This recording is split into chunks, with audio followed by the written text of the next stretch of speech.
her for a $412,000 debt, but secretly put millions in her name just 3 days later.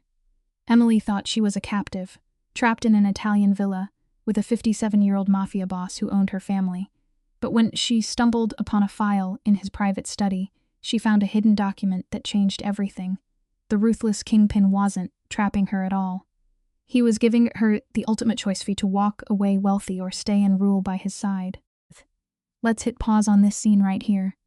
You and I are going to unpack this absolute masterclass in trauma bonding, starting at 2 in the morning in this dead, sterile hotel hallway.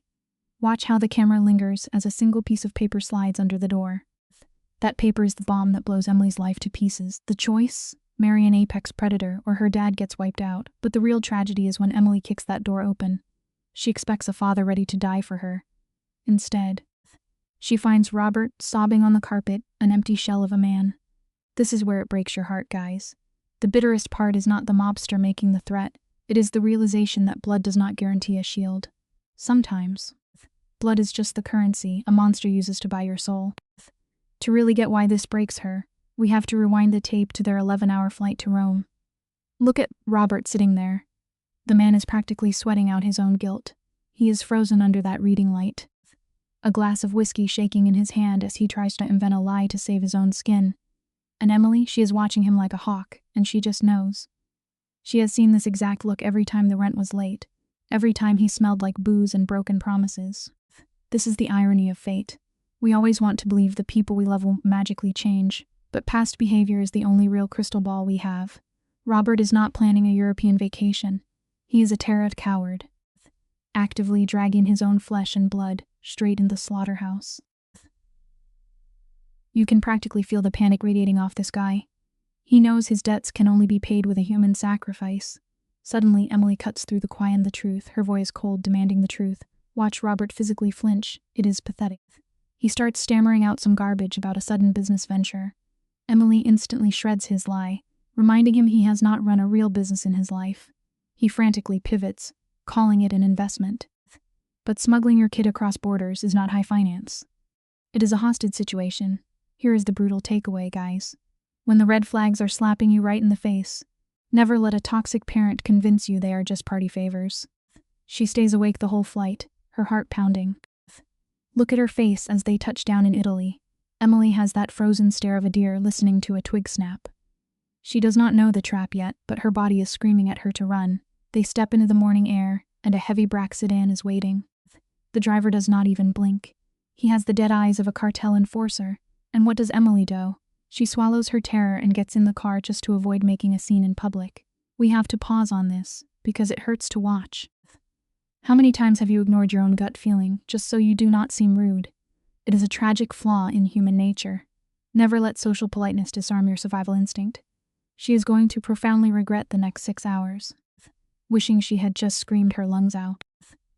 The camera drops us in the back seat, and the silence is suffocating. Robert is useless here. He just violently wrings his hands until his knuckles turn white, wearing his cowardice on his sleeve. 40 minutes later, they pull up to a literal fortress. Iron gates swing open. Cameras track their every move. This compound is designed to make you feel tiny. Let us be brutally honest. A father does not bring his kid to a maximum security mob palace unless she is the product being sold. That is the ultimate gut punch. When you find yourself trapped in a reality way beyond your pay grade, you are just a pawn on a monster's chessboard. You can see the exact second Emily realizes she is the currency. The life completely drains from her face, and her voice drops to a dead, hollow whisper. She asks her dad whose house this is. Watch Robert turn around. His face is a sickening mix of fatherly guilt, but beneath it, pure pathetic relief. It is the look of a weak man who realizes he gets to wolves, because he is feeding his kid to the wolves. He actually has the nerve to choke back tears and beg her to trust him. Her response is ice cold, tell him that hearing his voice only makes her feel worse. And honestly, she is absolute right. Real trust is built on a lifetime of actually showing up, not some desperate demand from a liar who just sold you out. The car jerks to a stop. The enforcer pulls the door open, and Robert scurries toward the mansion like a rat fleeing a sinking ship. Emily is frozen solid. But when you cannot run, you have to step right into the nightmare. She walks through those heavy doors, and we finally meet the man who bought her life. Just look at the framing of this shot. The boss is not waiting to greet them. He is planted in the dead center of the room, casually reading a file, barely registering that they walked in. Every move he makes is agonizingly slow. He is in zero rush. You want a lesson in how villains assert dominance? True power never hurries. It stands perfectly still and forces the rest of the universe to orbit around it. At 57 years old, this syndicate boss is not just a criminal. He is an apex predator, and you can feel the absolute, suffocating menace radiating off him right through the screen. Alec is the dictionary definition of refined cruelty. Look at his eyes, those dark, massive pupils you only see in men who hold the power of life and death. He stands so unnaturally still. He barely looks human. Here is his first major mind game. He completely ignores Robert. He treats him like a ghost, locking his cold, calculating stare directly onto Emily. He is figuring out exactly how much he can break her. But here is the incredible part. Emily stares right back. Growing up with a toxic dad taught her one crucial survival skill. If you show a predator you are bleeding, they will bite. That is a lesson we all need. When you are backed into a corner by a monster, you look them dead in the eye. Showing fear just gives them the green light to absolutely destroy you. Emily plants her feet, swallowing her panic to hold the line. You catch a tiny smirk on Alec's face, a flicker of genuine respect that she is not breaking. Then Robert ruins it. He starts stumbling over his words as he introduces his daughter to a mob boss. When Alec finally speaks, his voice is that deep, quiet rumble of a man who never has to shout. Emily ignores the scare tactics and demands answers. Alec still refuses to look at Robert. He just calmly orders the pathetic old man to leave the room. And guys, this is the exact moment her world shatters. Robert turns his back and walks away, leaving his kid alone with a killer. It is sickening, but it is real. Sometimes the people who share your DNA are the exact ones holding the door open for your absolute worst nightmare. Emily is completely panicking now. She begs her dad to stop, but Robert mutters some garbage excuse and literally runs away. Then comes the sound that makes your blood run cold. The heavy door lock clicks into place. She's entirely cut off from the world, trapped with a psychopath. Fighting back tears, she demands Alec give it to her straight. The way he delivers the news is chilling. He speaks without an ounce of emotion, like he is closing a corporate merger. To him, she is not a person. She is property. Her father took $400,000 from the Mafia 10 years ago, and now the bill is due. We all need to learn from this tragedy. You cannot outrun a deal with the devil. If you owe a monster, they will always come to collect. And they will rip their payment straight out of your soul. The truth is, Robert had been drowning for years. He gave this crime ring nothing but bounced checks and pathetic excuses. Alec could have ended him 100 times, but predators have infinite patience when they want a specific prize. Alec stares right through her and calmly mentions the contract has been amended. Emily's mind frantic races. What could she possibly have to pay off a mob debt? Then Alec drops the ultimate bomb. Marriage. The word hits her so hard she physically sways, waiting for him to laugh and say it is a twisted joke. But Alec just coldly states that his contracts are ironclad. This is where the nightmare locks in, guys. When a true villain tells you the exact rules of their game, you better believe them. The trap is officially sprung. The trauma bond begins right here. Let us hit pause right here and look at this setup. You have Emily, barely 20 years old, trapped in the orbit of Alec, a guy with zero empathy. She throws the creepy math of their age gap right in his face, demanding to know why he is buying her like real estate. Alec does not even blink. With chilling calm, he drops the ultimate bomb. He tells her that her own father put her on the market. The oxygen instantly vanishes. You can practically hear her reality snapping in half. Blinded by horror, she grabs a heavy crystal glass and fastballs it right at his head. It explodes into pieces against the wall. Honestly, I get it. Holding in betrayal rots you from the inside out, and sometimes you just have to let the glass shatter. Yet the monster just stands there, untouched. Now watch, this is where the manipulation gets truly sinister. Alec looks down at the ruined crystal, calculating the damage like a cold machine. He casually announces that the next broken glass will be deducted from her allowance. Emily lets out a jagged, broken laugh, screaming that you can't just buy a human soul, but Alec knows exactly what he is doing. He drops his voice to a whisper, claiming he is not buying her at all. He says he has stepped into a massive debt that would have wiped out her entire family. This is the oldest trick in the book. This is the oldest trick in the book. The most toxic people in the world will always dress up their absolute worst behavior as a massive favor to you. Never let them convince you that their poison is actually a cure. Today, You and I are going to unpack this tragedy together, because the tension here is suffocating. Emily is staring right in the dead eyes of this control freak, reeling her dad destroyed her life while trying to save it. Alec just tilts his head, like a shark asking what better plan she had, unable to look at him anymore. She storms down that long hallway until she finds her father hiding in the shadows. Look at his face. That is the haunting, hollow stare of a guy who knows he made a fatal mistake he can never undo. Is a bitter pill to swallow, but is a truth we all have to face eventually, sometimes. The exact people we trust to guard the door and keep the wolves out are the ones who end up handing over the keys to the pack. You can see Emily physically vibrating with panic. She grabs a handful of her father's coat, desperately begging him to say this is all just a sick joke. She needs him to tell her she misunderstood. But the old man just chokes on his words, his voice breaking as he admits the truth. She towers over him in the dark, her hands shaking with pure rage, screaming that they could have fought this together if he had just been honest. Then he finally drops the real anchor, $400,000. He whispers the number like a death sentence, confessing the mob was getting ready to collect their payment in blood. It is a harsh reality check. Whenever you try to run away and hide from your mistakes, you only end up feeding a much hungrier monster waiting in the dark. Look at his jaw trembling as he tries to play the victim here. He is actually crying, clinging to the delusional idea that giving her to a crime boss would somehow keep her safe. He genuinely convinced himself the monster's money would be a shield. Emily just stares at him with absolute disgust. The empathy is completely gone from her voice. She looks him dead in the eye and says he sold his only child to the Mafia and just crossed his fingers. When he starts whining about having no other choices, she shuts him down like a steel trap. She tells him to never use those excuses again and walks away. Honestly, it is a tough lesson. The deepest cuts usually come from the people who have totally convinced themselves they are ruining your life for your own good. Let us follow her outside for a second. Emily pushes the heavy terrace doors open, practically gasping for air. The sunset is painting this gorgeous golden light all over the ancient Roman pillars. It is a crazy contrast. The world around her looks like a postcard, while her entire life is burning to the ground. Then she hears the slow, mechanical click of the door. She does not even need to turn around to know it is Alec. He steps in the fading light, keeping his distance, but his shadow still covers everything.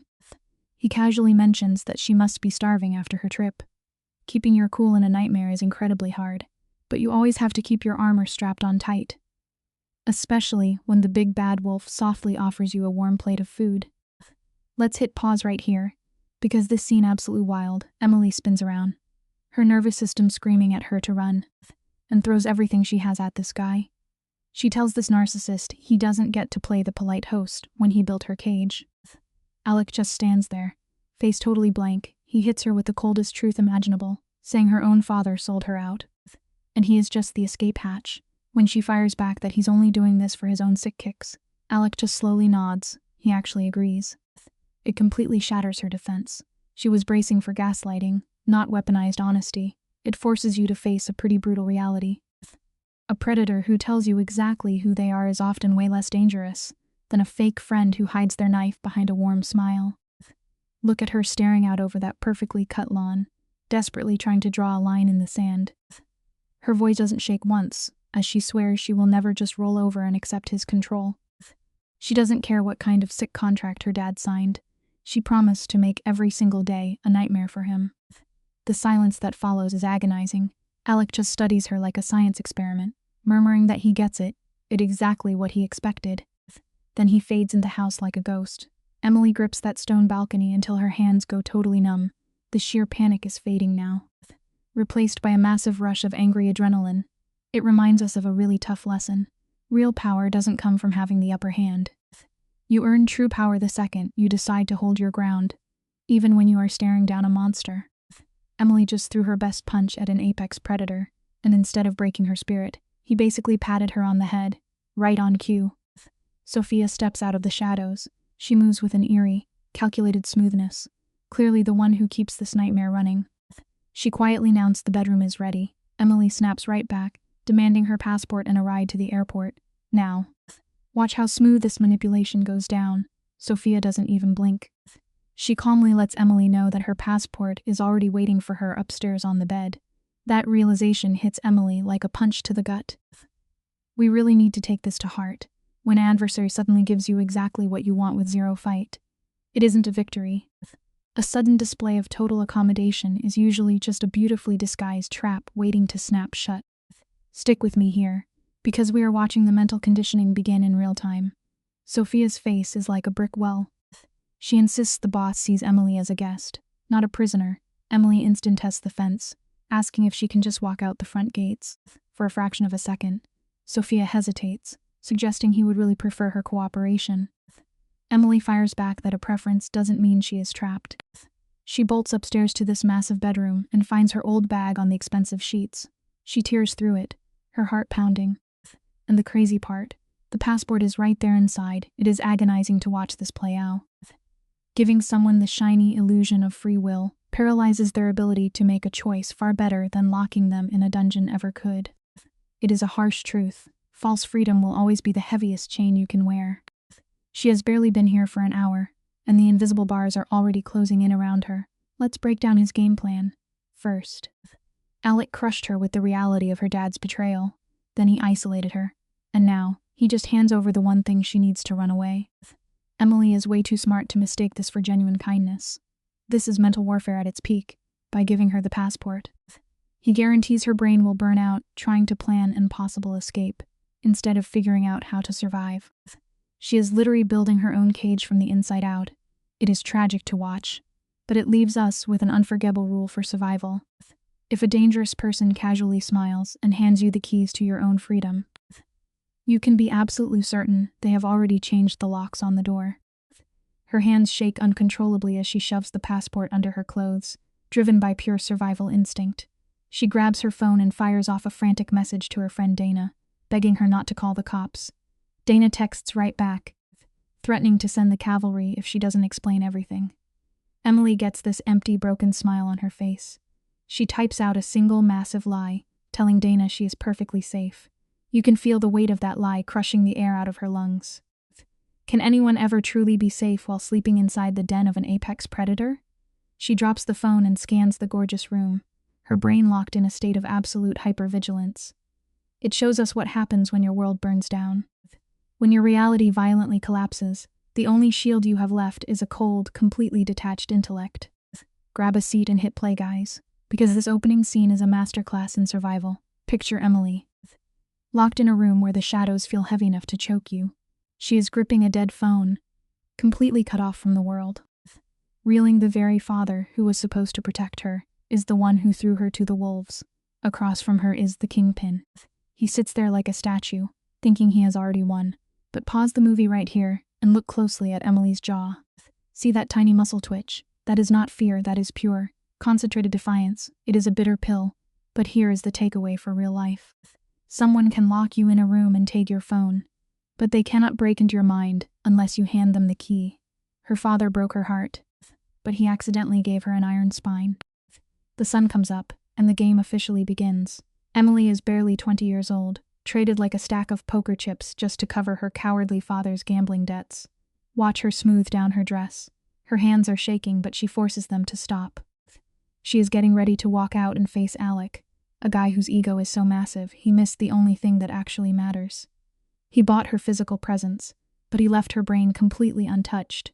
He thinks he locked a terrified little bird in a golden cage.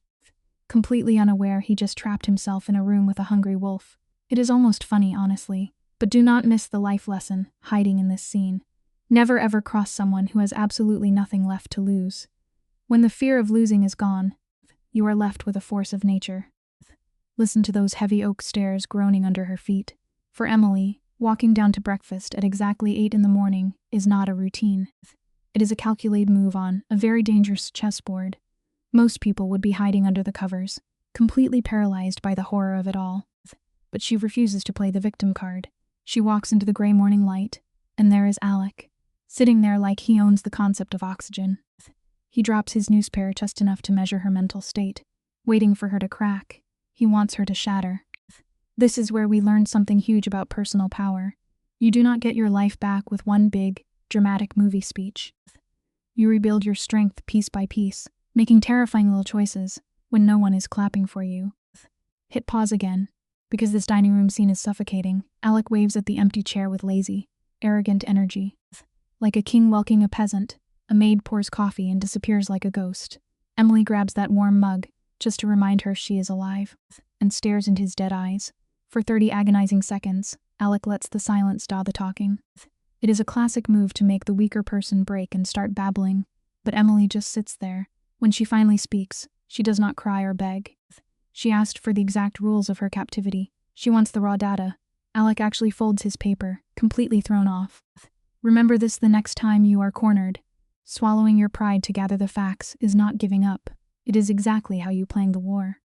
Look at how Alec plays this. It is sickeningly smooth. His voice is a low rumble, trying to wrap her up in this velvet fantasy. He starts listing off the perks, privisible maids, a personal driver, but watch Emily's knuckles turn white. She sees right through the illusion. She knows that friendly driver is just a highly trained guard paid to track her every move. Alec is trying to buy a pretty doll for his high society parties, using insane wealth to drug her into playing along. It is a textbook trap, and a warning that should send shivers down your spine. Always question the real price tag of an easy ride. Sometimes, the softest, most expensive blankets in the world are just a pretty distraction from the heavy iron chains locking you to the bed. So Emily squares her shoulders, ready for the worst, and acts when he planned to drag her down the aisle. She is completely braced for a movie villain monologue, but Alec totally flips the script, with zero emotion. He tells her there is no forced wedding. He just needs a believable partner for his political games, and promises he will not lay a single finger on her. Boom. Her whole defense system just crashes. She built this massive mental armor to fight a monster, only to find out she is dealing with a bored accountant doing risk management. It strips away all her righteous anger, leaving her totally exposed to ask the one question that hurts the most. Why did you pick me? It is a bitter pill to swallow sometimes. Raw, naked honesty is way more paralyzing than any lie. Let us really look at their faces here. Emily is drilling a hole into his skull, demanding to know what he actually wants from her father. She is still clinging to this fantasy that her family has some secret fortune. Alec crushes that dream in 2 seconds, telling her the bitter truth. Weak and pathetic, Emily snaps. The pain hits too close to home, so she yells at him, asking why he did not just break her dad's legs like a normal mobster. Alec actually looks tired for a second. He is completely exhausted by the cheap gangster stereotype she is projecting onto him. It is a massive reality check for all of us. If you only look at people through the lens of ugly gossip and assumptions, you will completely miss the real threat sitting right across the table. Most bad guys would flip the table right here, but Alec just leans back. He tells a story that completely rewrites the movie. For 8 brutal years, her father worked him to the bone, taking on degrading jobs just to keep his head above water. Alec actually respected the guy's stubborn refusal to die. Emily thinks this means Alec has a heart, but she is dead wrong. It is all just cold math to him. He is getting old, he has this massive empire, and he needs someone smart to carry it on. Her father's total breakdown was just business opportunity. Alec swooped in to exploit. It is completely twisted, but there is a strange lesson in it.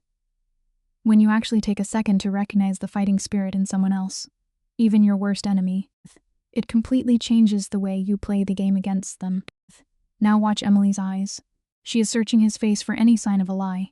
Growing up in a toxic house makes you an expert at spotting fake people. Right, but here is the part that makes her blood run cold. There absolute zero deception in Alec's face. He means every single word. And that level of honesty is infinitely scarier than a loaded gun. So she takes a deep breath and pivots. She starts setting boundaries, demanding books and a strict 10-minute phone call to her friend. Alec shuts down her request for internet access instantly. The cage is still a cage, but this little standoff is so important, no matter how trapped you feel or how much power the other person has. Drawing a line in the sand is the only way to keep yourself from completely losing your sanity. Stick with me, guys, because this is the exact moment her entire world gets ripped apart. Alec agrees to her tiny demands, but right before he leaves, Emily asks the one question she should have been too afraid to voice. Did her dad fight to keep her, or did Alec demand her as a payment? The silence in that room is absolutely deafening. Even Alec looks away for a split second, but she wants the truth, and he gives it to her. Her father offered her up on a silver platter just to save his own miserable skin. Alec just signed the paper. You can literally see her soul break behind her eyes. It is the most painful thing in the world, but it teaches us the hardest lesson of all. The truth will cut you right to the bone, but you can't rebuild your life on a foundation of comforting lies. The fallout from that betrayal is wild to watch. Instead of crying, Emily just flips a switch in her brain. The shaking stops. Her eyes go totally dead, locking into scary, pure survival mode. By Wednesday, she is grinding through Italian textbooks, forcing her brain to adapt to this new prison. When her guard puts her through a brutal workout, she does not complain once. She just pushes through the pain. She realized that turning her own mind and body into a weapon is her only ticket out. In 2 weeks, she is eavesdropping on the maids, turning their harmless gossip into tactical assets. It is a beautiful, dark transformation. When the people you trust burn your world to the ground, the only way to get your power back is to ruthlessly build yours into someone they cannot break. We are wrapping up this chapter, and the tension is off the charts. Emily is hoarding secrets like a prisoner hiding tools under the mattress. During her single 10-minute phone call, her sister Dana is on the other end, absolute losing her mind. But look at Emily. Her face is a stone wall. She calmly says she is in Italy and things are fine. When Dana screams about calling the cops, Emily shuts her down instantly, ordering her to stay quiet. While she speaks, her eyes dart toward a hidden passport. She is completely obsessed with a tiny pause she caught in Alex's voice earlier that morning. It is a tiny crack in his perfect armor. And here is your final takeaway. Always trust your gut when someone hesitates. Because the silence in a conversation is almost always where the real danger lives. Let's pause right here. Guys, look at her knuckles white as bone wrapped around that phone. She's feeding her friend Dane this garbage about being safe. But it sounds exactly like what it is. A lie. Dane isn't buying it. Dropping a 2-week deadline before she books a flight to play hero. Click, the line dies. Now watch Emily. She doesn't cry. She builds a mental fortress. She makes the housekeeper drag in 12 massive books on mob hierarchies and local law. Right as she starts cramming for this twist exam, you hear Alex's heavy boots in the hall, announcing some high-stakes dinner. And here's the brutal reality of the world we live in. If you're about to swim in a tank full of hungry sharks, your best chance of surviving is knowing exactly how their teeth work before you jump. Stick with me, because this dynamic is fascinating. Alex stands there in the cold moonlight, casually announcing a Friday dinner like a normal date night. But let us be real, this is a psychological trap set by an absolute control freak. Does Emily flinch? Nope. She looks right through him, demanding to know what kind of dirty operation he actually runs. He whispers his line of work doesn't do questions. She straight up calls it a criminal syndicate. She knows exactly what her captivity looks like now. She agrees to go, but only if she gets the right armor for the night. You know, guys. Sometimes the bravest thing you can ever do isn't run away from the fire. It's walking right in the flames just so you can study the faces of the men holding the matches. Watch how beautifully she plays this twisted chessboard. 3 fancy dresses are laid out in the gray light, dripping with jewels. She ignores the flash and grabs the darkest, plainest gown there. It's a total middle finger to these guys. She refuses to be their shiny little toy. But the sickening part? The dress fits her perfectly. That means these creeps have been watching her, measuring her in the dark. She swallows that horror and heads downstairs. The dining room is basically a stage for ego and dominance. 12 killers sitting around, trading coded threats paid for in blood money. It's terrifying, but here is the trick to surviving rooms like this. When you walk into a space that was built specifically to make you feel tiny, the absolute heaviest armor you can put on is dead quiet, unshakable confidence. For a solid hour, she sits there giving these mobsters absolutely nothing but suffocating silence. She is mentally tearing them apart, reading every twitch and realizing that all these apex predators are essentially just Alex's lapdogs. Out of nowhere, this old enforcer named Dimitri leans in. With these dead, lifeless eyes, he tries to put her in her place, calling her the little American girl. He wants to see her sweat.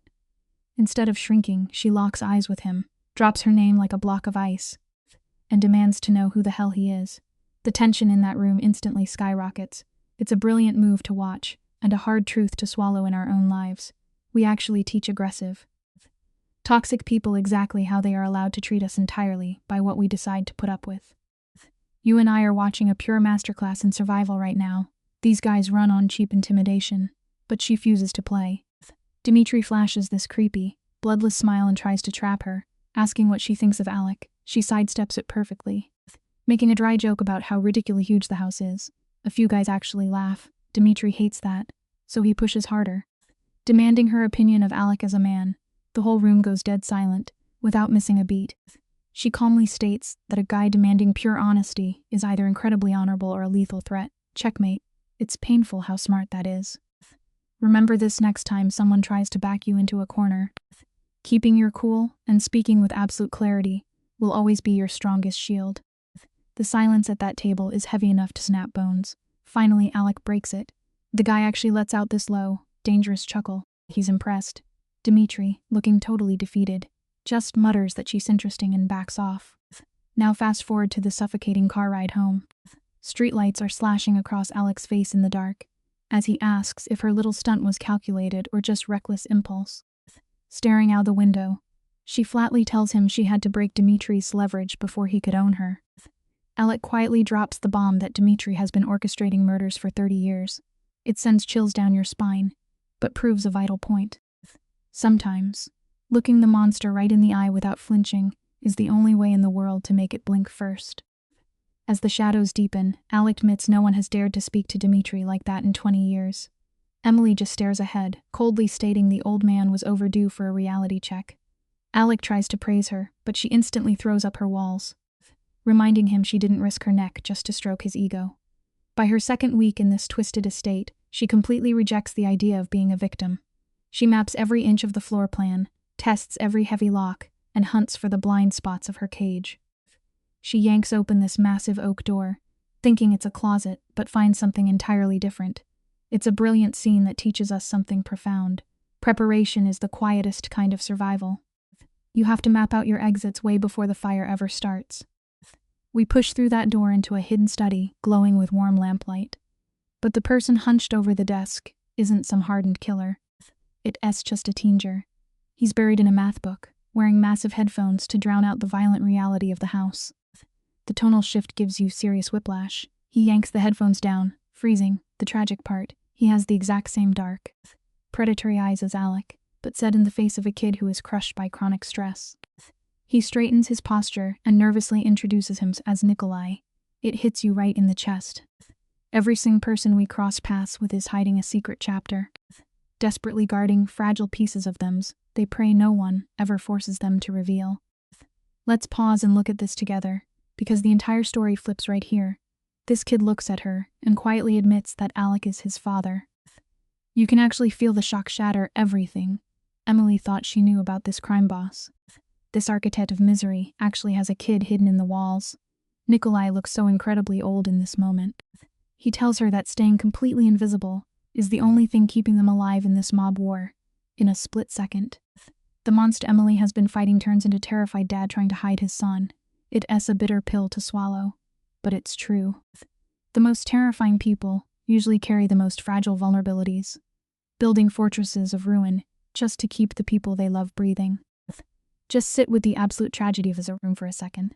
A father is literally erasing his own kid from existence, and the son accepts a life in a cage just to survive. Desperate to break the tension, Emily points to his math book. Nikolai mumbles about an exam, but when she playfully challenges smarts, you finally see this tiny spark of normal teenage pride light up his face. He knows he is a genius. Emily quietly wishes him luck and closes the door. Standing in the dark hallway, her brain is short. Everything she believed about her captor has fallen apart. It's a wild reminder for all of us. Taking just one or to one be someone else's hidden struggle can completely rewrite how you see them. We are never solely our worst mistakes. The sick irony of Alec's life is finally on full display. He built an entire empire on fear, but burns all his energy trying to shield his son from the monster he chose to become. It doesn't forgive his crimes, but it throws a massive gray area into Emily's plan. Like a chess master, she mentally files this weakness away. Later that night, the image of that kid just wrecks her. The way Nikolai totally accepted his invisible life, normalizing his own prison. That is a terrifying red flag for Stockholm Syndrome, and it breaks your heart, because it highlights a painful truth. Kids will always bend their own spirits to fit into the broken molds we shove them into, mistaking our chaos for love. We have to be so incredibly careful with the cages we build around the innocent. Let us break down this sequence together, you and I, The mental exhaustion of captivity is absolutely crushing Emily. We rewatching the terrifying early stages of Stockholm Syndrome creep in. Her survival instincts drop. She starts making excuses for Alec, viewing him as a tragically flawed dad instead of a ruthless mobster. For the first time in 23 days, she unclenches her fists and falls asleep, but the second she drops her guard, the whole vibe of the house shifts. A suffocating, dead silence rolls in the exact kind of quiet that always happens right before a bloodbath. It's a chilling wake-up call for all of us. True danger never rings a warning bell. It just sits patiently in the dark, waiting to strike the very second you convince the monsters are finally asleep. The absolute devastation of this night kicks off with zero fanfare. The huge estate just swallows the darkness, somewhere in the walls. The muffled bass of Nikolai's music sounds exactly like a dying height. Emily is wide awake now, bathed in night moonlight. That giant law book sits totally ignored on her lap. Her eyes are locked on the shadows, tracking every single threat. She is counting the floorboards groaning, timing the exact 12-minute cycle of the armed guards outside. It is the ultimate picture of trauma keeping someone alive. Forget what the movies tell you. True salvation is never some flashy, heroic rescue scene. It is built quietly in the dark. You only survive by learning the exact dimensions of your cage long before the inevitable slaughter actually starts. Pause the movie right here, guys. Let's look at Emily together. Severe trauma permanent requires a person's brain to constantly scan for an exit door. It is 11:47 at night, and the mansion's quiet rhythm just shatters.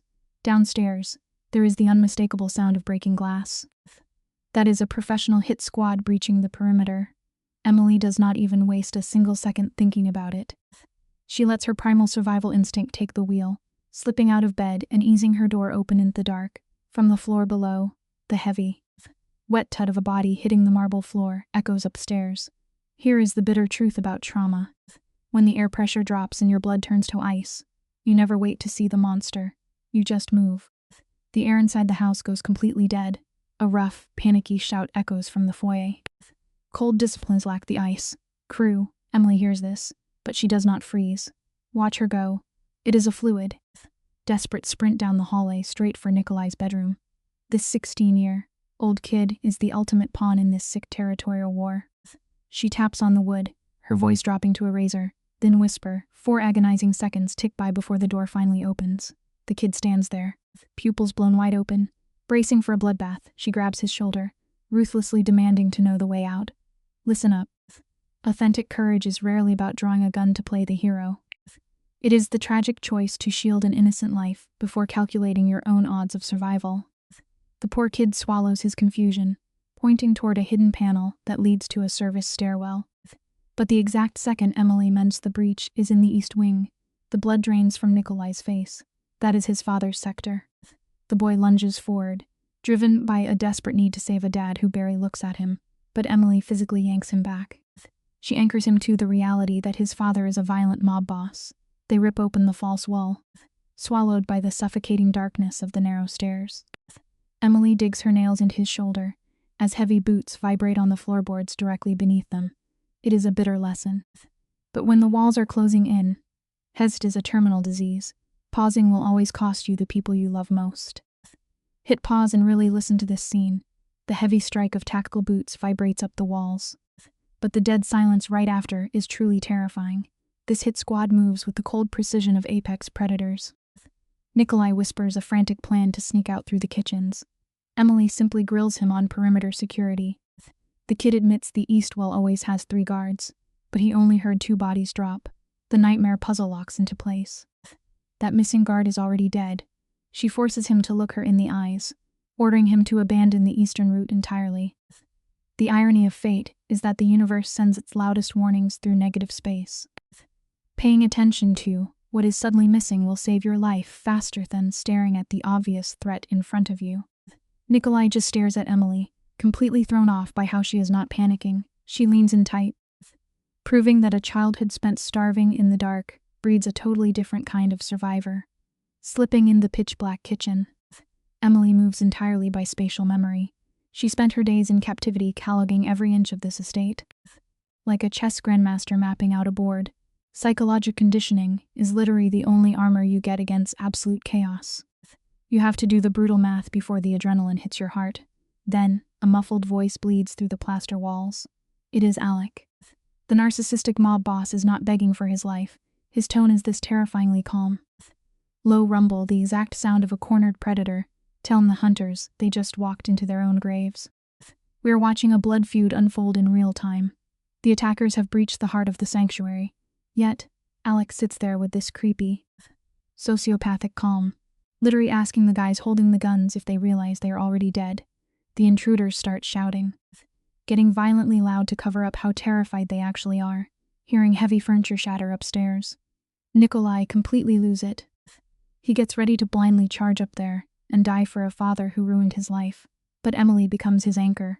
She throws her weight into the kid, physically pinning him against the wall in the dark. He is shaking with primal rage. She pulls his face close and drops a bitter truth. In this ugly world, the most heroic thing you can do is swallow your pride, slow your hype down, and stay alive to fight tomorrow. Emily looks at this weeping kid and hits him with the coldest fact. His beating heart is the only negotiating chip they have left. This honesty cuts right through his panic, and the air collapses against her shoulder. Emily lets out a shaky, jagged breath. She drops down onto the freezing kitchen tiles and peeks under the doorframe. 3 pairs of heavy tactical boots are nervously pacing the hall. Look at the insane irony here. The guys with the assault rifles are sweating bullets, totally cracking under the sheer pressure. Meanwhile, the narcissistic crime boss is sitting perfect still, driving them insane with absolute silence. Emily processes this with the eye calm of a war general. Real power is simply keeping your brain completely switched on while the entire room burns to the ground around you. You and I have to appreciate the terrifying efficiency of pure survival mode here. Emily sweeps the room with her eyes. In 4 flat seconds, she spots the heavy butcher knives, an old landline phone, and an unlatched delivery door. She spins back to Nikolai, her voice stripped of any human panic. She tells him to bust through the south exit, find the security team, and create enough chaos to pull the hitters outside. The kid hesitates, but Emily is already lifting the dusty phone receiver.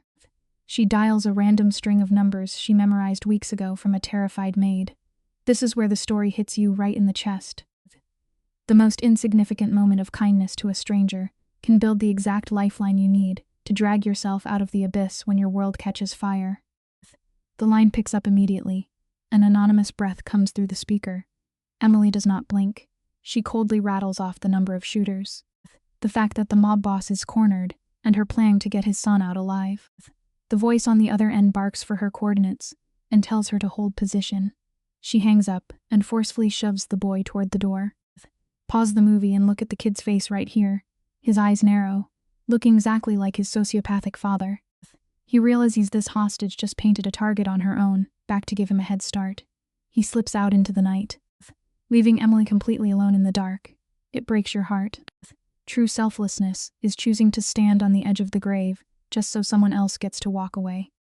Over in the study, the assassins are having a complete nervous breakdown. Alec is dragging this out, letting the silence absolutely shred their nerves. But then, the script completely flips. These guys did not break in to kill the crime boss.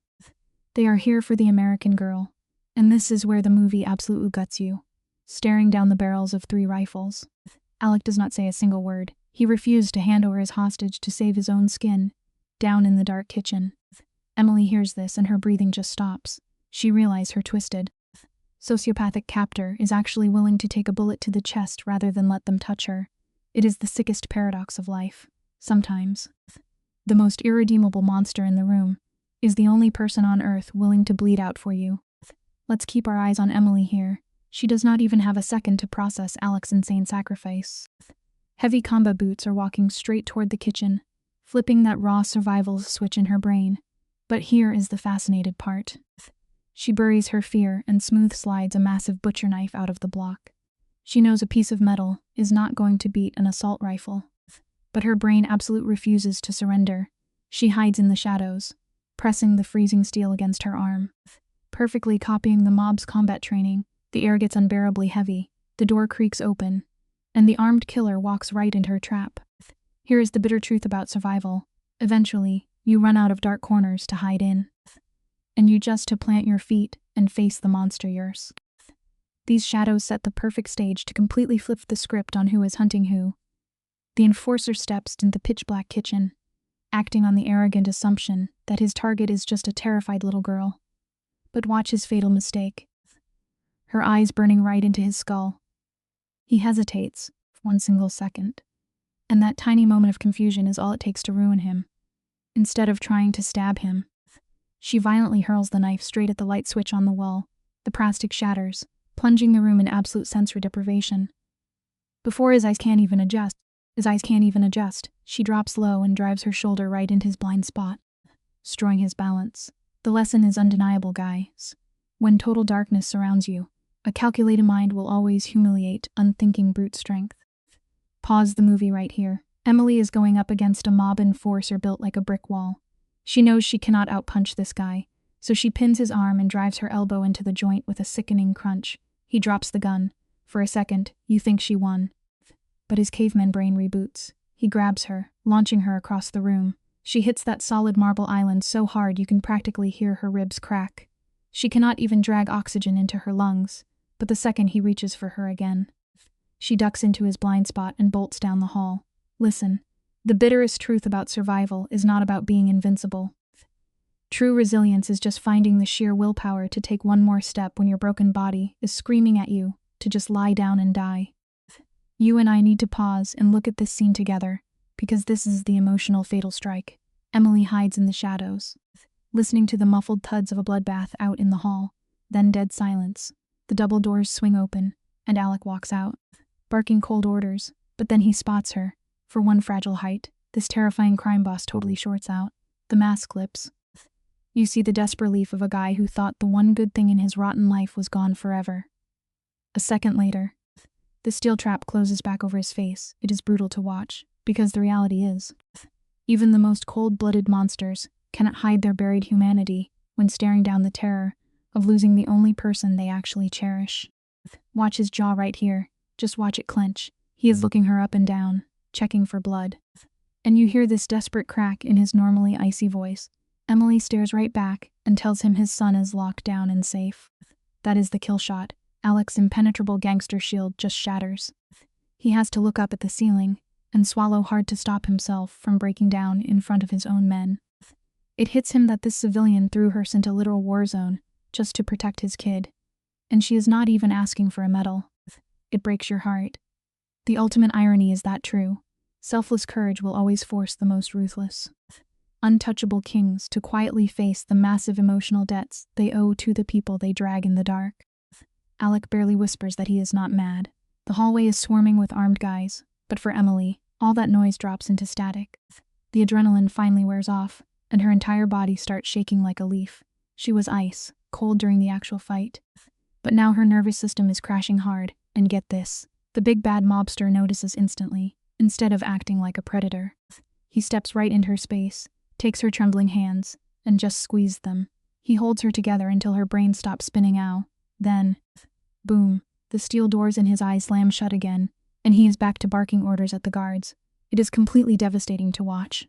You realize that sometimes, a split sec of quiet, grounding touch means infinitely more to a broken spirit than a lifetime of empty promises ever could.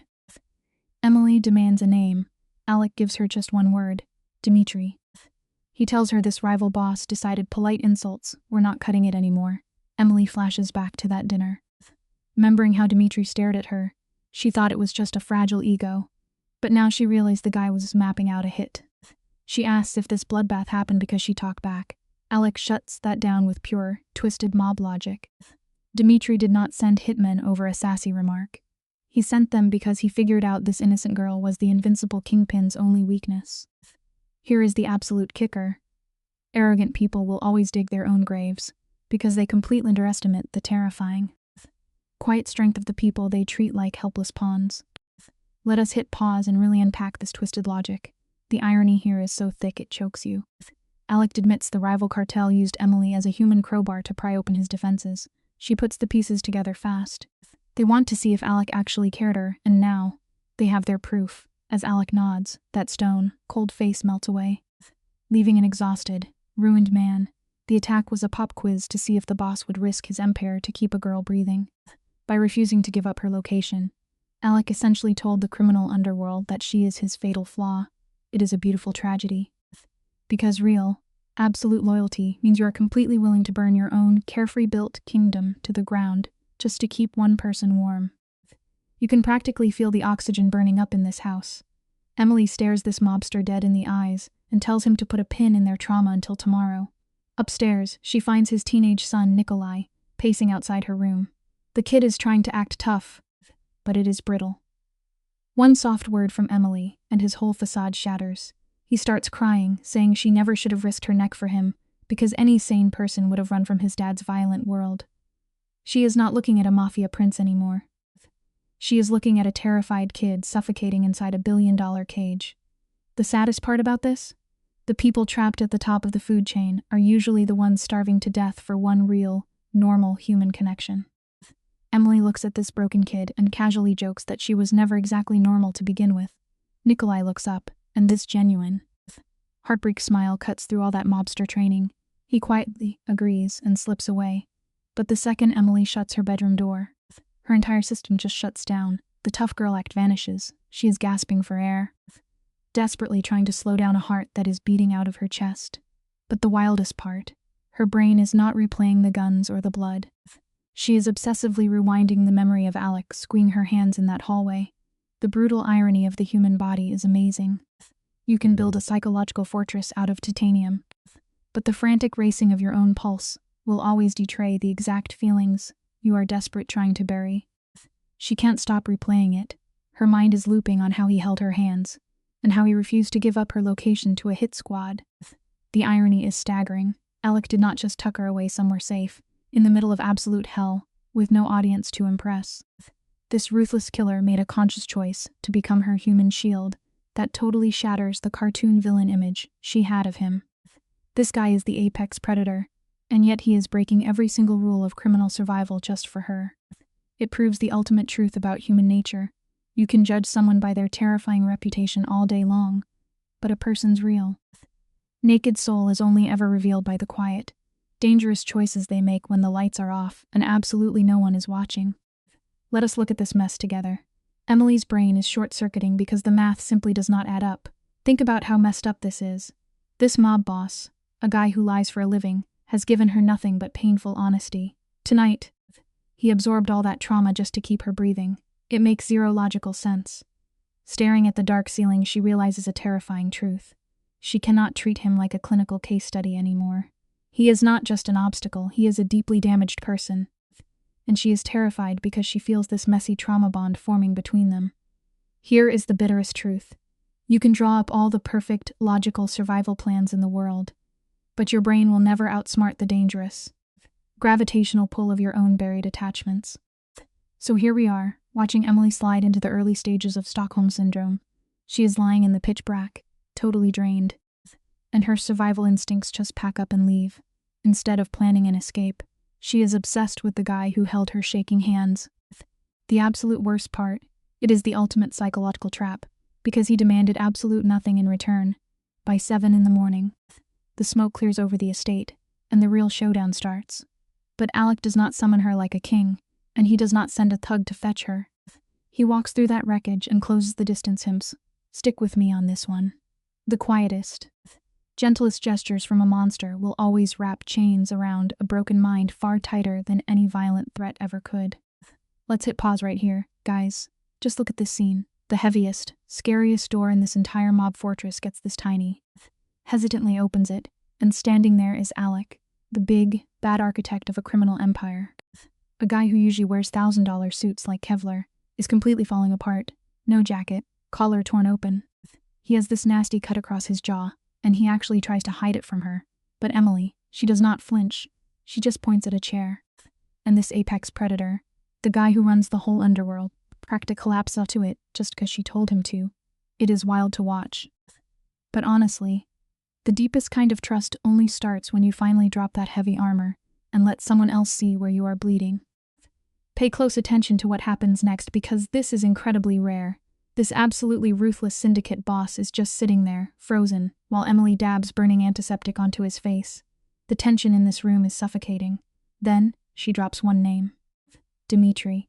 Instantly, Alec goes completely cold. His face turns to pure stone, and he just whispers that the problem is handled. Emily sees that dead, homicidal look in his eyes. She knows exactly what he did, but instead of freaking out, she just goes right back to cleaning the cut. Neither of them says another word. And honestly, she has the right idea. Sometimes, simply choosing not to ask the next question is the strongest shield you can build, especially when the honest answer would absolutely break your heart. Watch how the power completely shifts here. Emily tries to take the blame for the shootout, thinking she caused all this chaos, but Alec stops her cold. He leans in, and for the first time, he looks genuinely broken. He whispers about what she did during the gunfire. Instead of running for her life, you can actually hear Alec choke neck about it. Think about it. For 20 years, he has ruled a brutal criminal empire, and in all that time, not one single person ever put his kid first. That one act of pure selflessness completely shatters his tough guy exterior. It proves a massive point about life. You can never buy true loyalty with fear or money. If you want an unbreakable bond with someone, just protect the people they love the most. Emily stares right in the eyes of a killer and reminds him that underneath all this mafia warfare, Nikolai is just a terrified little boy. Al actually nods, and you can see a totally unfamiliar sadness wash over him. The mood in the room completely flips. And here is where Emily makes the wildest gamble of the whole plot. Taking advantage of this tiny crack in his armor, she demands to see her father right now. She is betting her life that his gratitude is stronger than his need for control. You and I need to remember how incredibly fragile human connection is in moments like this. Real trust is never built overnight, especially not in a dark world like theirs. It is a steady, relentless drop of water hitting hardened stone, slowly carving out a new foundation beneath your feet. Alec gives her this slow nod, trying to negotiate. He offers her a simple monitored phone call, but Emily refuses to back down an inch. She demands a face-to-face meeting. The tension gets so thick, you could cut it with a knife, as the boss weighs his obsession with control against his growing feelings for her. Against all odds, he lets out a heavy breath and actually gives in. Emily is visibly stunned. She asked why he is suddenly handing over his leverage. Looking exhausted from the shootout, Alec quietly confesses he never actually planned to keep her away from her family forever. He is choosing to let go of the wheel, and there is a real beauty to that choice. A truly secure person does not need to micromanage every variable. True authority is knowing when to drop the heavy reins. The door clicks shut, leaving Emily alone to brace herself. But here comes the biggest plot twist of the story. Her dad did not flee the country. He has been hiding in a safe house literally 20 minutes down the road. The sheer betrayal of being abandoned that close to home hits her like a physical punch to the chest. Later that afternoon, guards drag Robert in the room, and he looks absolutely pathetic. His posture is completely wrecked. He looks like he has aged 10 years in a matter of weeks. The cowardice has literally eaten away at his body. It is a harsh thing to watch, but it makes perfect sense. Hiding from your mistakes and letting toxic guilt fester is basically a poison. It eats you alive from the inside out, destroying you way faster than time ever could. The second Emily steps in the room, her father jumps up like a panicked animal, but she does not run to hug him. She is ice cold. She just orders him to stay seated, completely taking over the room. Watching her stare down this trembling man is agonizing. Think about the tragedy here. This is the guy who raised her, the father who worked his hands to the bone to keep her fed. But he is also the exact same guy who traded her to a mobster to save his own skin. She ignores his crying and demands cold, hard answers. Let us just pause and look at this together, because it hurts to admit, the grand, terrifying tragedy of human attachment is that the people who love us with all of their hearts are sometimes the exact same people capable of complete destroying our lives. She locks eyes with him and forces him to explain every single dirty detail of his betrayal. For 40 brutal minutes, he just spills his guts. Crying and sweating, Emily barely even blinks. She sits there like a statue, absorbing the worst pain of her life without shedding a tear. Finally, he confesses that Alec actually had the power to wipe them out years ago, but chose not to. Emily calmly replies that she already knows. She folds her hands like a detective in tears, apart every sympathetic excuse he offers. It is a brutal scene. But we all need to take notes on her boundary setting here. You can't understand exactly why someone did something terrible to you, and you can see their pain, but you never, ever owe them a free pass for the damage they caused to your soul. Listen to how incredibly flat and dead her voice sounds right now. The fact that she is not screaming actually makes this confrontation hurt so much worse. Emily tells her dad that when things got dangerous, He should have trusted her to handle the truth. Even if they were doomed, she had the right to fight alongside him. While he sits there crying, she completely refuses to forgive him. He tried to play the tragic hero, but really, he was just a coward making terrible choices for her. That childhood illusion of the perfect, flawless parent shatters into a million pieces right before our eyes. But that is what real love actually is. True attachment is not about hiding the monsters in the dark from your family. It is having the courage to turn on the lights and face the nightmare together. Let's hit pause right here, guys, because this is where the movie twists the knife. We all know that tragic habit of building ourselves a cage and calling it a safe house. Emily looks right at the toxic martyr complex rotting her father's brain, points to the front door, and tells him to walk. He panics. But she cuts him off cold. She isn't doing this to punish him. She knows that keeping him totally helpless is a parasite sucking the life out of both of them. As he finally shuffles out, she gives him one last hug, basically burying her own childhood on the spot. The bitterest truth. Sometimes the only way to save someone you love is to push them completely out of your life. The scent of his old wool coat hangs in the air, but Emily doesn't have the luxury of a breakdown. Crying gets you killed in a house like this. She literally watches the ghost of her child walk out the door and immediately shifts her crosshairs to the apex predator of the mansion. She hunts Alec down in the same office where blood was spilled just nights ago. Her nervous system is screaming at her to run, but she roots her feet to the floor. She looks this syndicate boss in the eye and demands the receipts on her father's debt. If you are ever trapped in a system built on mind games, the biggest flex is demanding the raw truth from a guy who expects you to beg. Stick with me on this one, because this is where Alec flips the entire script. He leans back, completely still, and drops a massive bomb. The debt is gone just like that. We literally watch Emily's brain short-circuit looking for the trap, because in her world, there is always a trap. But this cold-blooded narcissist confirms he paid off the staggering sum weeks ago. When she asks why a mob boss would just throw away his ultimate bargaining chip, his answer is chilling. He refuses to use her terror against her. True power is never about locking the cage. The ultimate psychological dominance is leaving the front door wide open, knowing the victim will choose to lock it them. We watch Emily physical collapse into the chair as the entire foundation of her reality crumbles. The $1 million chain around her neck is just gone. She stares down Alec, a guy who probably calculates how many breaths he takes a minute, and demands to know what is wrong with him. The silence in that room is absolutely deafening. When the boss finally speaks, his armor slips. He admits he wanted a cold, clean transaction, but he never planned on her being so relentlessly stubborn. It is a beautiful kind of poetic justice. A control freak can script every single second of his life, but one real human connection will always come along and smash his perfectly organized world to pieces. What does that even mean? She asks, while that terrifying warmth of Stockholm Syndrome starts creeping into her chest. Alec chooses his next words like he is cutting wires on a bomb. For 30 years, this guy built a criminal empire on absolute dominance and fear. But right here, his bulletproof vest falls off. Emily refuses to just be swept away by the moment. She forces him to lay it out plain. No guilt trips, no mob debts, just the cold hard truth. It hits right at the core of how humans operate. The strongest bonds in the world don't come from force or obligation. They only survive when two people stand on completely equal ground, entirely free to walk away and just choose to stay. Emily finally stops fighting her own shadow and asks the $1 million question. What does he actually want? Alec looks her dead in the eye and delivers a fatal blow. He just wants her to stay. Not because she has to, but because she wants to.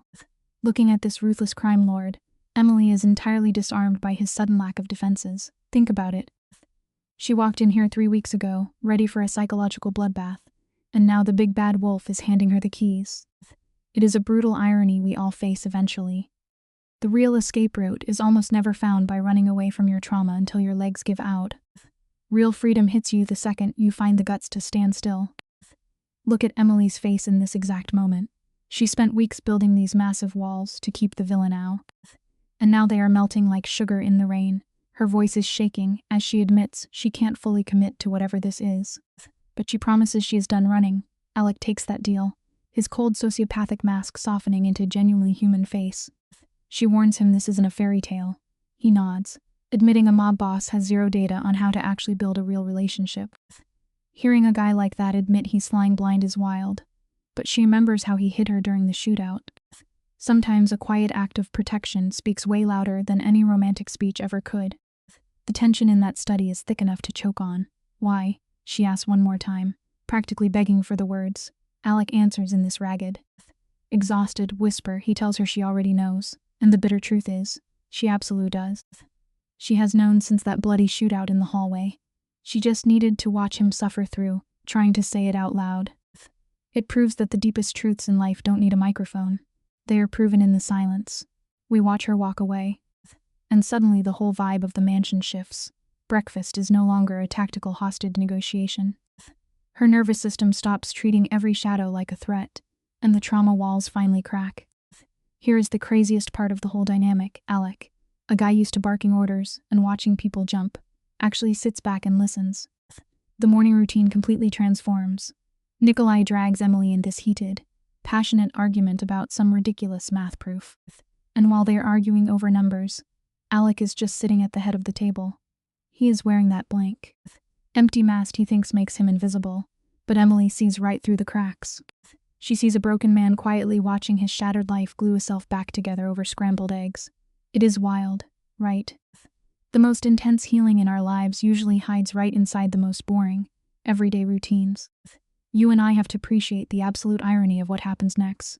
On Thursday, the kid gets his test scores back.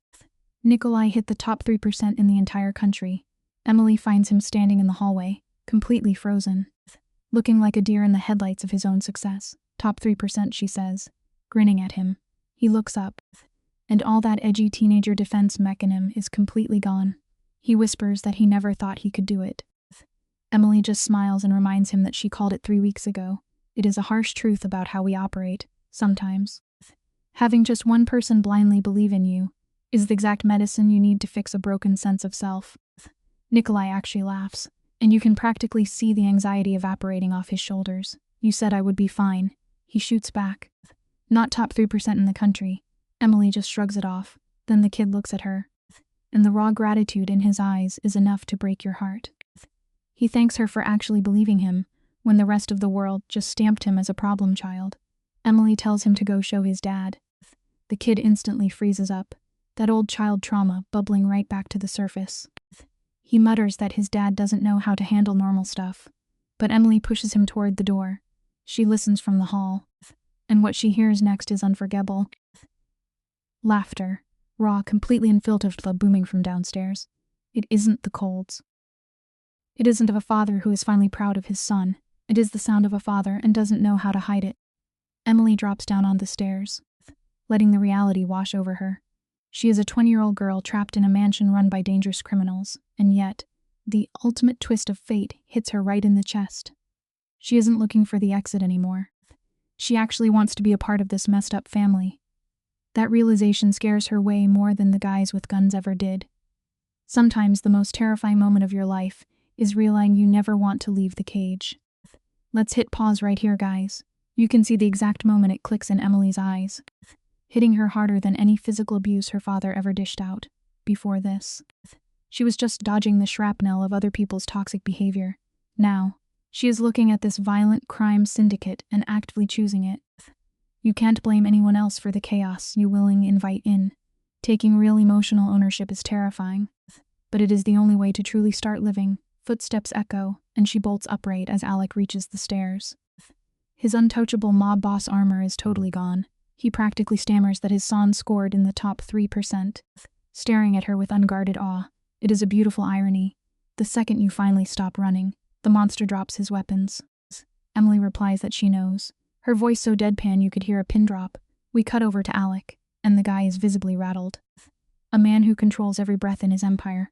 Stunned by this girl, he asks if she really did it.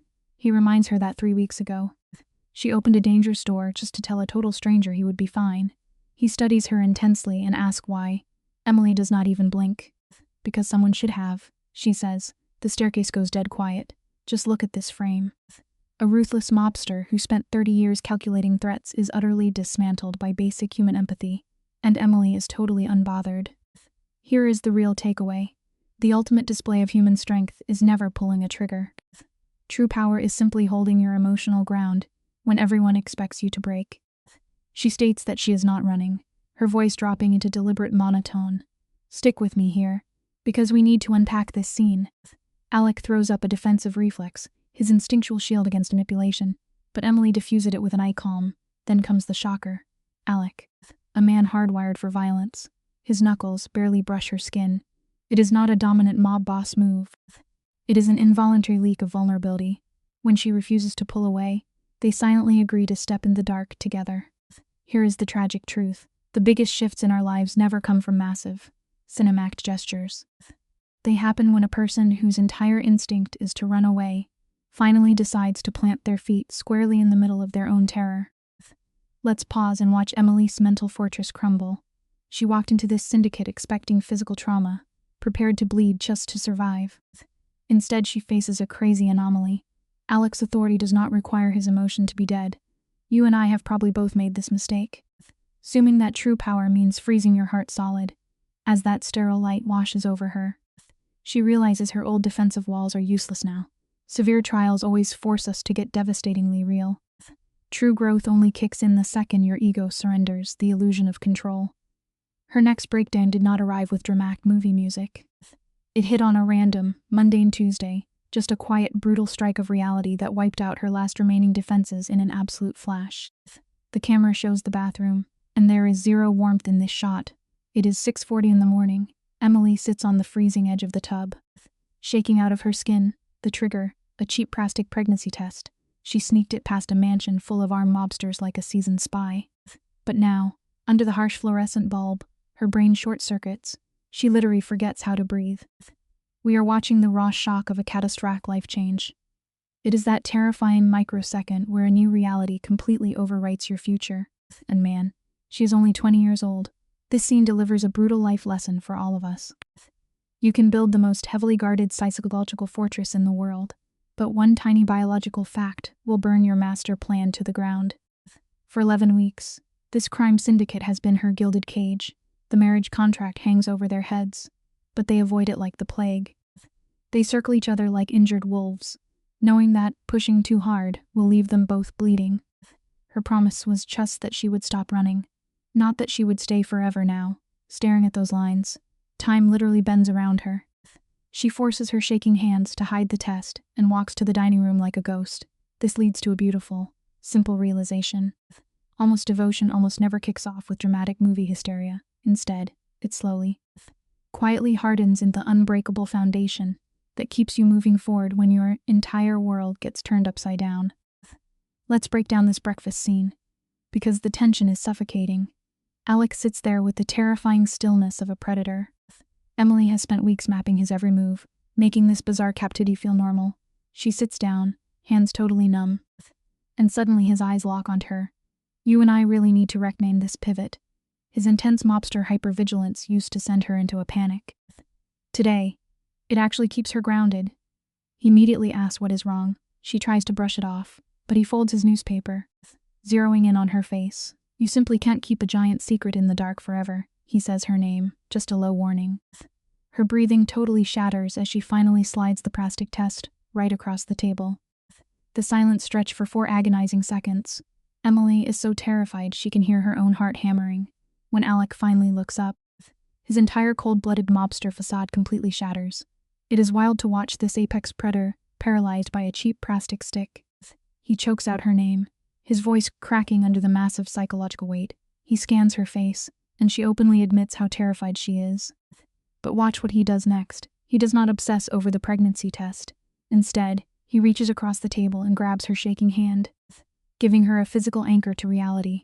Please remember this life lesson. Authentic loyalty is not about fixing everything. It is the absolute refusal to let the person you love face their darkest, most terrifying moments all by themselves. He demands she tell him what she needs, instantly flipping into crisis mode, but Emily does not retreat. She looks right back and fires a warning shot, telling him she needs him to not make a single decision for her. She is violently clawing back her autonomy.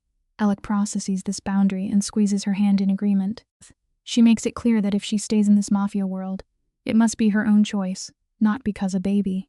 Alec takes that punch without blinking. Honesty. His dark mind craves that exact friction to truly respect someone. He stares back and confirms he knows the difference. This scene proves a vital life truth. Absolute power is never about micromanaging someone else. It is simply about drawing your own bold lines in the sand and daring the universe to cross them. Alec tells her she has called her own shots since the second she walked into his territory, and he is not stripping that autonomy from her now. Emily looks at his scarred knuckles. Her brain flashes back through the chaos of his world. Remembering this lethal man using his own body to shield her from a bullet, she is completely crushed by the terrifying weight of a totally free choice. She exhales and promises she is not running, sealing their pact.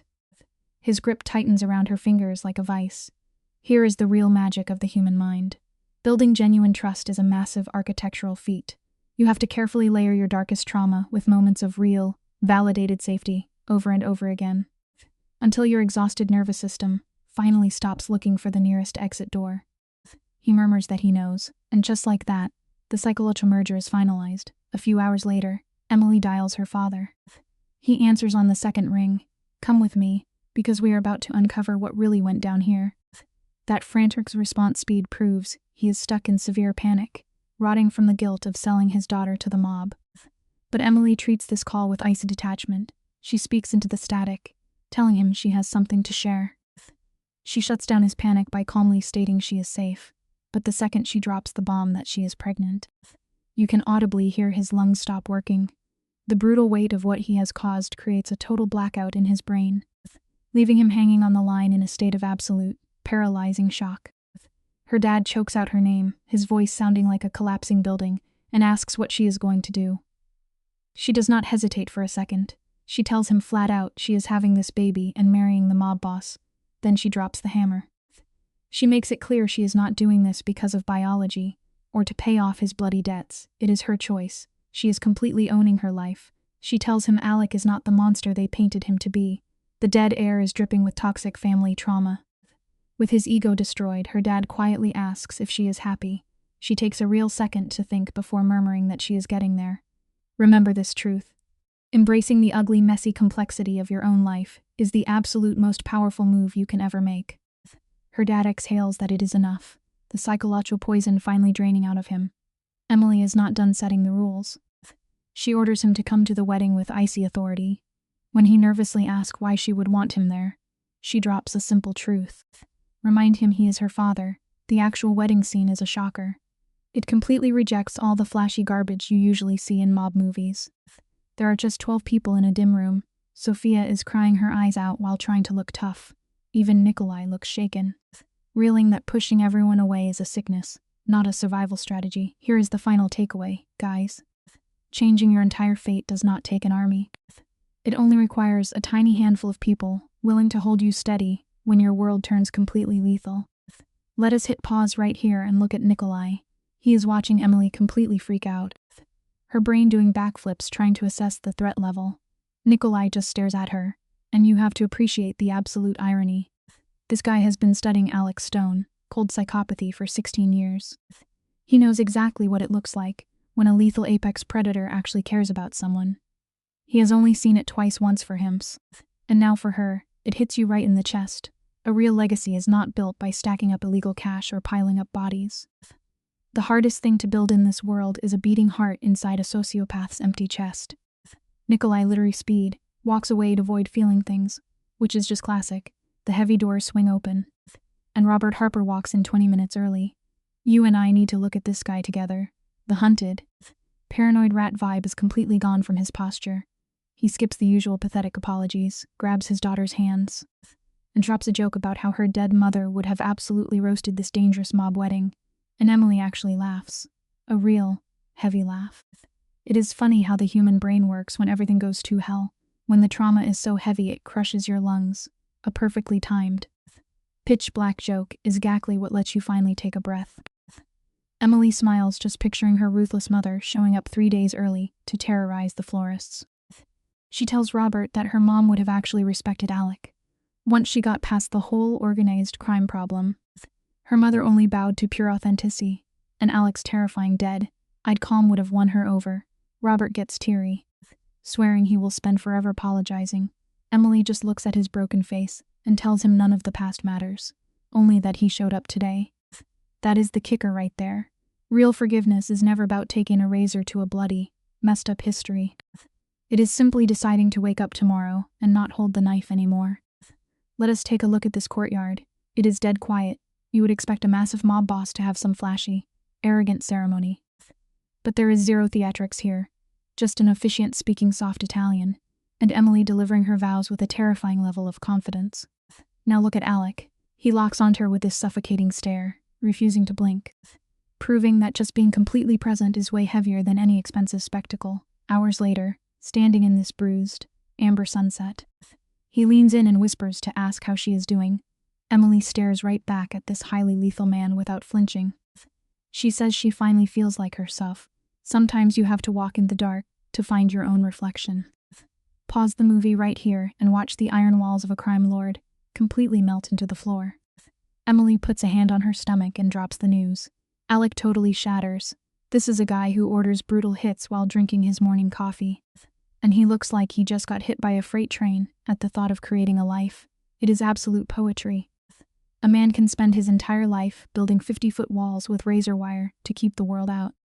But the moments that permanently rearrange your soul never breach the gate with an army.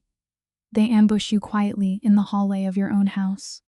Cut to 3 weeks later, and she is casually running his empire, finding the light in his pitch-black head. She told him she wanted full access, and he handed over the keys like it was nothing. Punch is sitting in a cheap manila folder. She finds a legal deed in her name, signs a legal deed in her name, signed a measly 3 days after she was dragged into his terrifying world. Her brain completely short circuits. She marches out to garden where Alec is barking orders at his soldiers. He sees her furious face, and his phone literally slips right out of his hand. She starts screaming, demanding to know why he gave her a kingdom when she was still terrified of his shadow. It is a harsh truth to swallow. Real trust is not about surrendering control when you are cornered. It is secretly building an escape hatch for someone you love. Just watch his posture here. Alec is agonizingly calm as he looks at the crumpled paper. He confirms every single detail. The massive apartment in Rome, the huge estate in Florence, and enough cash to wipe out her father and his ridiculous debts forever. Emily demands to know what his twisted logic is, and his answer just exposes the bleeding heart under his tailored suit. He wanted her to have absolute, unchecked power. If she decided to run, she would not be some terrified captive fleeing in the night. She would walk away a millionaire. He gave her the world while silently begging her not to take it. The purest kind of love is handing someone a loaded gun, pointing it at your own chest, and closing your eyes. Emily just freezes, and you can practically hear the glass shattering in her head. For 11 weeks. She thought she was fighting a brutal war for every inch of survival. But this supposed master manipulator had the front gate wide open since Tuesday. She calls him a freak of nature. And he just gives that arrogant little smirk. She slams the deed on the table and tells him she is not going anywhere. Alec probably thinks a few $1,000,000 bought her loyalty, but she cuts him down instantly. She tells him her passport has been sitting in her purse since night one. She never needed his money to run. If you really want someone to stay, you do not lock them in a cage. You just build a home they never want to leave. The lighting shifts perfectly right here, casting shadows over Alec as he takes the hit. See, run away with a passport is just surviving. But handing her an estate is giving her total independence. He literally bumped her to the top of a food chain that usually only bows to him. She accuses him of playing some 4-dimensional chess game. And for the first time, his terrifying poker face crumbles. He admits it was never a trap. It was just the blind panic of a dangerous man who got totally disarmed by a girl with a sharp tongue. It is a bitter pill to swallow when you realize the truth. Sometimes the exact same person who burns your entire life to the ground is the one who hands you the bricks to build a castle. The heavy tension totally shatters the second Emily brings everyone back to reality. She demands a phone to call Dana, who has been losing her mind with worry for 11 weeks. Emily tucks the $1,000,000 folder under her arm and casually informs this ruthless crime lord that she plans to gut the Florence estate and smash his favorite study with a sledgehammer. Watch Alec closely in this exact frame. The cold, untouchable marble of his whole Mafia persona completely cracks. He burst out laughing, asking since when she became an architect. She snaps back that she has violent opinions about absolutely everything. The greatest gift you can ever hand another human being is just the loud, messy chaos of your real self. That right there is the devastating smile of a guy who finally lost the war against his own happiness. The camera cuts hard to the ringing phone. Dana picks up on the first ring, screaming Emily's name like she is ready to burn the whole city down. Emily just sinks deep into this velvet chair, kicking her boots up in a mansion she now completely owns. She tells her best friend to pour a stiff drink. Her mind flashes through all the wild carnage, the blood on the street, the broken glass, and the lethal mobster who held her hand through it all. Stick with me here, because you and I both know the irony. The most permanent, peaceful chapters of our lives usually start right in the dead center of an absolute nightmare. She sits there, comparing the terrified hostage, crying on the pavement, to the untouchable queen, sitting in the velvet chair today. She knows she is completely tangled up in this wild mess. And she would happily walk right back into his fire 100 times over. Then we get a brutal smash cut. 6 months later, bright hospital lights. Alec, a guy whose heart rate stays totally flat during a drive, by shooting, is pacing the floor like a caged animal. He has literally forgotten how to stand still. The untouchable king is completely falling apart because the woman he loves is behind those doors. That is the final joke of the universe. You only truly grow up when you let something tiny and fragile completely destroy your armor. This entire climax is just brilliant. Up until now, Emily had never seen her tough father truly break down. But right now, he looks incredibly fragile beside him. Nikolai tries to act tough, but his bouncing leg gives away his anxiety. Then, the hospital door clicks open. The nurse gives a quick nod. Alec practically tears the hinges off, rushing inside, and we follow right behind him. Emily is lying there, totally exhausted, holding a brand new tiny life against her chest. Alec freezes at the foot of the bed. You literally see the last pieces of his brutal mobster mask completely melt away, replaced by pure awe, because the truth is simple. The massive empires we build mean absolutely nothing compared to the quiet, beautiful lives we create behind closed doors. Just look at how this ruthless crime boss completely falls apart. This is a man whose entire survival depends on keeping total control, and his brain simply short-circuits. He drops in the chair next to the bed, completely speechless. Emily reads the room perfectly. She lets him sit there, letting his armor shatter into dust, before softly whispering that the baby has his eyes. Out in the hallway, Nikolai is fighting back tears, still too scared to drop his tough guy act, but inside that room, the whole bloody history of the syndicate just fades away into a quiet, beautiful family moment, and it leaves us with an unforgettable lesson. Sometimes, the total destruction of the life you fought so incredibly hard to control is simply the necessary demolition work required to finally build something real. Pause the movie and look at this. We have seen enough crime families destroy each other to know how rare this is.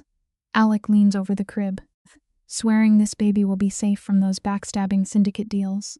Emily looks right back, telling him their daughter will know her mother burned down a mafia empire to survive, and her father was the only honest criminal left in the game. That breaks Alec. He lets out an exhausted, heavy laugh, finally dropping his armor, looking at that infant. Emily realized her darkest nightmares just bought her a real future. Listen, it is a harsh truth, but the most beautiful lives are often built straight out of the ashes of our absolute worst mistakes. You just need the terrifying courage to actually do the hard work. Watch his hand here. Alec reaches out, his fingers pressing gently against hers to keep her grounded. We analyze every twist move these characters make, but there is zero manipulation happening now. Emily whispers that she is done fighting, and her whole body just gives out. Look at the tension totally drained from her shoulders. That hunted look in her eyes is completely gone. She is no longer playing the terrified hostage. In a single moment, she takes 20 years of brutal defense mechanisms and just lets them shatter on the floor to embrace something real. It hits so hard. The bitterest part of trauma is how long we let it steer the wheel. True healing only begins the exact second you stop reacting to what they did to you, and finally decide to write your own ending. Let us rewind the tape. When Emily first got to Rome, she was a walking panic attack, totally trapped in survival mode. Look at her now. Finally anchored. Her biggest victory was never about outsmarting those psychotic crime bosses. The real triumph was the moment her body screamed at her to run, and she forced hers to stay. She did not stay to play the victim or feed their games. She stayed to put her own shattered mind back together. That single choice was her ultimate escape. The bitterest reality is that the world around you might be a complete hurricane of toxic manipulation, but your reaction belonged entirely to you. When you finally take absolute ownership of your choices, you permanently strip away all the power your past ever held over you. By the end of the story, Emily's life looks completely different from how it began. She arrived in Rome trapped by her father's debt and surrounded by decisions made without her consent. But the ending is powerful because she does not stay because of fear, debt, pressure, or obligation. She stays because she chooses to. This is the deepest educational lesson of the story. A life only becomes truly yours when you choose it with open eyes. Alec clears her father's debt early. He lets her keep her passport. Later, she discovers that he even placed property and resources in her name, so she would have a real foundation if she decided to leave. This matters because it changes the nature of her decision. Emily is not staying because she has no exit. She is staying because, after learning the truth, building trust, and seeing Alec's actions, she decides for herself. That choice is what gives her power. The story does not say that difficult beginnings are acceptable. It says something more complex. Even when life begins in pain, confusion, or injustice, a person can still reclaim ownership of their future. Emily does not become strong because Alec chooses her. She becomes strong because she chooses herself first. Her pregnancy and marriage do not erase the earlier conflict. Instead, they become meaningful only because Emily insists that every step must be her decision. She will not allow fear, duty, or circumstance to define her. For viewers, the message is deeply valuable. Life may place us in situations we did not choose. Family mistakes, financial pressure, danger, or betrayal may shape the beginning of a chapter. But they do not have to write the ending. The strongest life is not the easiest life. It is the one you consciously choose, protect, and build with your own voice.